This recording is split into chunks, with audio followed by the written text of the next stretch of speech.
반갑습니다. 송주준입니다. 오늘 저는 배우 유준상 씨에 대한 이야기를 해보도록 하겠습니다. 제가 정말 개인적으로 연예인을 좋아하는 경우가 별로 없는데 유준상 씨는 제가 정말 좋아하거든요. 이유가 있습니다. 유준상 씨는 다른 연예인들과는 다르게 애국간이 확실하신 분입니다. 근데 참 그 점 때문에 제가 유준상 씨에게 아쉽다라는 생각이 들어요. 애국간이 확실하시긴 확실하신데 사람 보는 눈이 없습니다. 오늘 제가 영상을 통해서 말씀드리고자 하는 내용이 뭐냐, 유준상 씨가 그렇게나 애국간이 투철하신 분임에도 불구하고 믿었던 사람이 다른 사람이 아니라 문재인 대통령이었다라는 겁니다. 한번 봐야 되겠습니다. 대한민국을 그렇게나 사랑하는 유준상 씨가 어쩌다가 문재인 대통령을 믿게 됐는지, 그리고 그렇게 문재인 대통령을 믿었던 결과가 무엇인지 같이 한번 보시죠. 이번에 한국문화예술위원회에서 주관하는 올해 예술후원인 대상이 공개가 됐습니다. 대상을 받은 곳은 현대차 정몽구 재단이었습니다. 그리고 또 눈에 띄는 이름이 있었는데요. 바로 유준상 씨죠. 개인 기부 부분에서는 유준상 씨가 상을 받았던 거죠. 우선 일단 저런 모습만 보더라도 공인으로서 책임을 다하는 모습이다 라고 얘기할 수 있을 겁니다. 그런데 제가 유준상 씨를 좋아하는 이유는 저것뿐만이 아닙니다. 가장 제가 중요하게 생각하는 게 뭐냐면 이분이 애국간이 확실하신 분입니다. 유준상 씨는 탤런트 홍은희 씨랑 결혼했는데요. 그런데 그때 당시 결혼식 사진을 보면은 눈에 띄는 게 한 가지가 있습니다. 놀랍게도 결혼식장에 대문짝만하게 태극기가 걸려있던 겁니다. 저도 결혼식 자주 다녔고 영상을 보시는 분들도 결혼식 많이 가셨을 텐데 저런 장면 보신 적 있습니까? 적어도 저는 본 적이 없습니다. 저렇게 대문짝만하게 태극기를 걸어놓는 것뿐만 아니라 작은 태극기도 걸어놓는 걸 본 적이 없어요. 다른 데도 아니고 결혼식에서. 기가 막힌 게 뭐냐면 신혼여행을 갔다가 또 임시정부 청사로 간 거예요. 얼마나 멋진 분입니까? 저는 대한민국 연예인 중에서 저렇게나 애국간이 투철하신 분을 본 적이 없는 것 같아요. 그런데 저렇게나 나라를 사랑하신다라는 이유 때문에 제가 유준상 씨를 보면은 더 가슴이 아픕니다. 왜냐? 그렇게나 나라를 사랑하시고 그렇게나 대한민국을 아끼시는 분이 어떻게 된 것인지 사람을 보는 눈은 없으셨던 것 같습니다. 다른 게 아니라 바로 문재인 대통령에 대한 얘기입니다. 일전에 유준상 씨가 한 예능 방송에 출연한 적이 있는데요. 그 프로그램이 사회 기부를 위한 펀딩을 하는 그런 프로그램이었습니다. 저 그렇게 행사를 하고 있는데 어떤 사람 한 명이 나타난 거죠. 누군지를 봤더니만 문재인 대통령 내외가 그 행사에 참여한 겁니다. 그래가지고 부랴부랴 유준상 씨가 문재인 대통령한테 찾아가죠. 그리고 두 사람이 반갑게 인사를 합니다. 사회 기부라는 방송에 문재인 대통령이 나타나니까 기쁜 마음에 유준상 씨가 달려가가지고 자기가 지금 어떤 사업을 위해서 어떤 사회 기부를 위해서 펀딩을 하는지 그거를 설명합니다. 그런데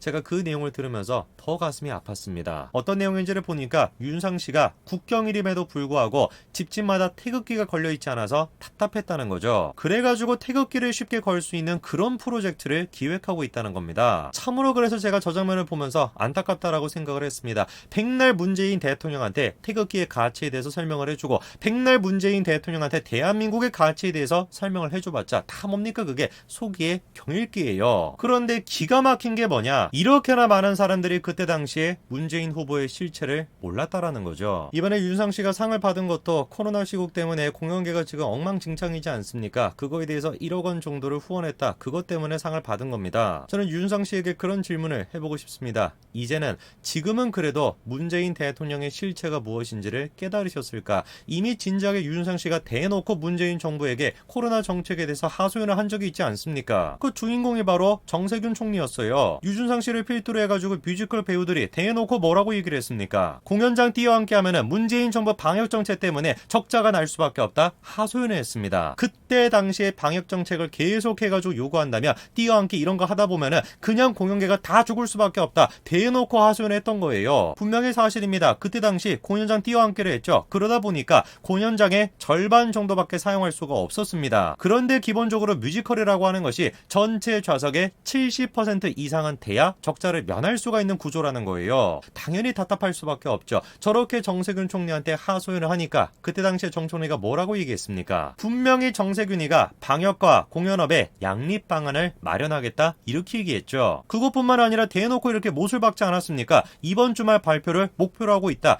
그때 공영계의 요구가 반영될 수 있도록 하겠다. 이렇게 분명히 정세균이가 얘기를 했죠. 정세균뿐만이 아닙니다. 그때 당시 이낙연 당대표도 분명히 이렇게 얘기했습니다. 청와대 정부 민주당 간부 10명이 모이는 당정청 회의가 있다. 여러분께 들은 말씀을 정부나 청와대에 전달하겠다. 분명히 이렇게 얘기를 했죠. 저 때가 언제였습니까? 더불어민주당이 총선에서 이기고 난 뒤에 거대 여당이 돼서 180석 가까이를 차지하고 있어서 자기들이 마음먹는 대로 휘두를 수 있었던 그런 시기였습니다. 그러면은 국회도 자기들 거였던 것이고 행정부도 자기들 거였어요. 모든 것들이 다 자기들 거였습니다. 그런데 행정부랑 국회가 다 나서가지고 저렇게 약조를 했던 겁니다. 더불어민주당이라는 이름 하에서 그렇게 약조를 하고 난 뒤에 1년이 넘는 시간이 지났습니다. 현재 대한민국은 2021년도 12월 달입니다. 조금만 날짜가 지나면 2022년도가 됩니다. 그러면 그때에 비해서 현재 지금 대한민국 상황이 차이가 좀 생겼습니까? 차이가 났죠. 그런데 좋은 방향으로 차이가 생긴 게 아니라 더 나빠졌습니다. 1년 정도의 시간이 지나고 실제로 위드 코로나를 했습니다.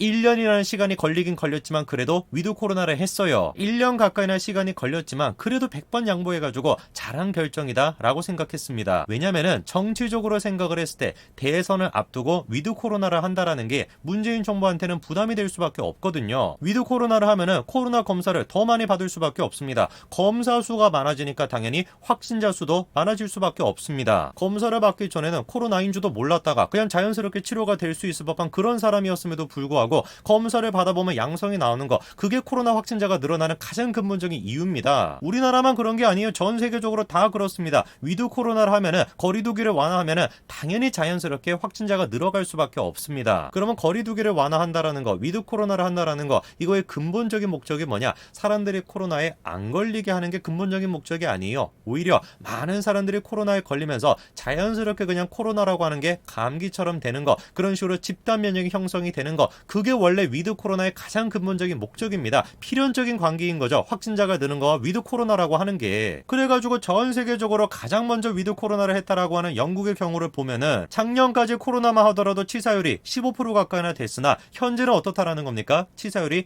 1.56%밖에 안 된다는 거예요. 그래가지고 문재인 정부도 이렇게 얘기를 했던 겁니다. 확진자 10,000명이 나온다라고 할지라도 위드 코로나 유지하겠다라는 거죠. 저게 상식적인 겁니다. 그런데 유준상 씨가 문재인 대통령한테 속았던 것처럼 저 또한 마찬가지로 속았습니다. 저조차도 문재인 대통령한테 깜빡 속아 넘어간 거예요. 45일 정도가 지나고 난 뒤에 위드 코로나를 관둬버렸습니다. 그러면 정부가 약조를 했던 것처럼 10,000명이 되더라도 위드 코로나를 유지했냐? 10,000명은커녕 7,000명 정도가 됐었는데 위드 코로나를 관둬버린 거예요. 이러니까 제가 문재인 정부를 믿을 수가 없다라는 겁니다. 이 사람들은 지금 코로나 방역이라고 하는 걸 공익을 위해서, 국민들의 건강을 위해서 신경을 쓰고 있는 것이 아니라 철저하게 그냥 정치적인 목적을 가지고 코로나를 이용해 먹을 생각, 그게 지금 2년 전부터 지금까지 계속 해가지고 가지고 있던 생각인 겁니다. 참으로 비극적이게도 그때 당시에 공영계에 있던 사람들이 문재인 정부의 실체를 몰랐습니다. 그리고 그 결과가 바로 이런 것들이었죠. 정치 방역으로부터 고스란히 지금 피해를 받고 있는 사람들, 그 사람들이 바로 문재인 대통령을 찍은 사람들입니다. 정말 저는 윤상 씨가 됐건 뮤지컬계가 됐건 모든 예술계에 있는 사람들한테 호소하고 싶습니다. 우리가 이제 그만 속을 때도 되지 않았습니까? 문재인 정부의 실체에 대해 가지고 5년 가까이 되는 시간 동안 현실로 그렇게 체감하셨다라고 한다면 이제는 우리가 좀 달라져야 되는 거 아니겠습니까?